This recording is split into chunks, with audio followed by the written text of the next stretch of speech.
So the next movie we're going to talk about is, or I'm going to talk about, is called She's Allergic to Cats. Written, directed by Michael Reich. She's Allergic to Cats came to my door with an email, and the subject read, the subject described it as a festival fever dream. And when I read that, it felt like I was being sold magic beans or something, because I was like, what is this? And I'm reading this directly from IMDb. The first line of the summary is, a dog groomer in Hollywood aspires to be more than a dog groomer in Hollywood.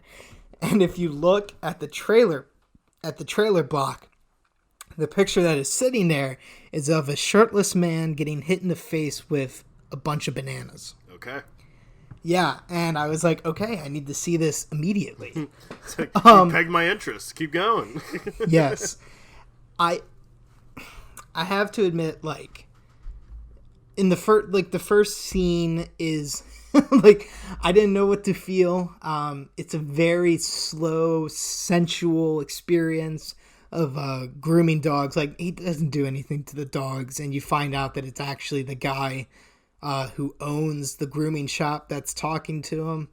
But, like, the way it's shot with, like, these strange, like, it's slow and fast at the same time, and that, like, there's a, slow talking, slow sensual talking, but, like, there's a lot of weird things going on the screen.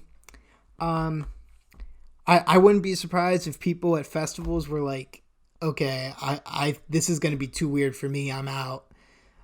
That being said, this movie really is less threatening than that. Like, it really turned out to be a story I could follow. Like, I've seen movies like these at festivals where, like, I just have no idea what's going on, and a lot of them feel like they're weird just to be weird, like, just for the sake of being grotesque and just too gnarly, and like I was saying, like, just too weird of an experience. This one really isn't like that. It follows a guy named Michael Pinky. That's his name.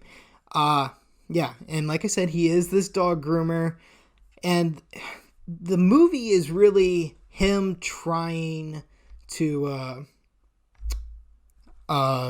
get his apartment in shape before he has to go on this date. Yeah, he meets a girl named Cora working while, like, he treats her dogs at the like, he grooms her dogs one day, and, like, they end up talking, and he gets a date. And his whole thing is that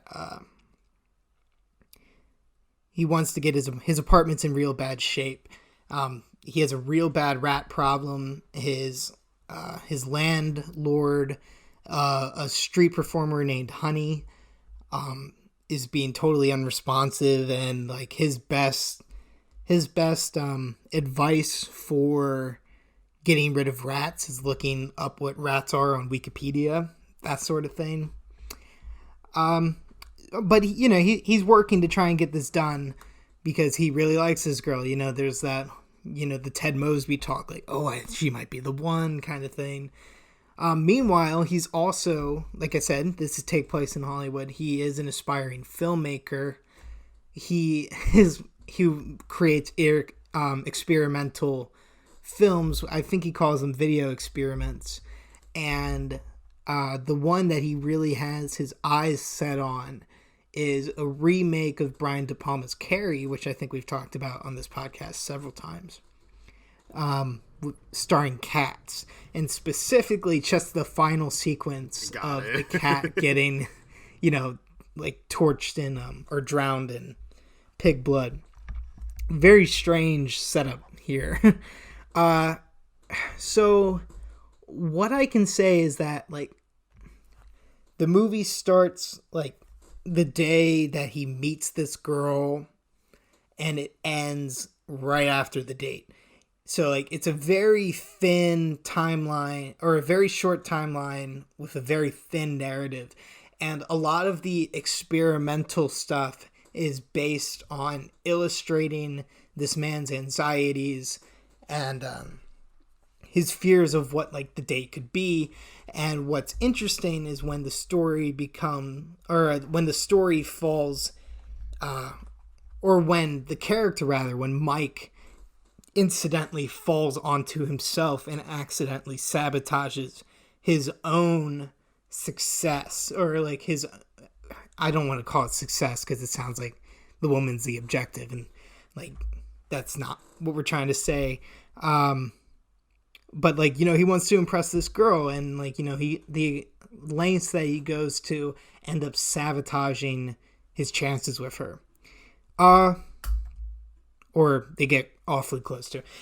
Just watch the movie. It is interesting enough. That being said, though I didn't think like it was as threatening of a experimental art house, it was not as threatening as an experimental art house movie can be. Like, I've definitely experienced movies that were like way less sustainable to watch.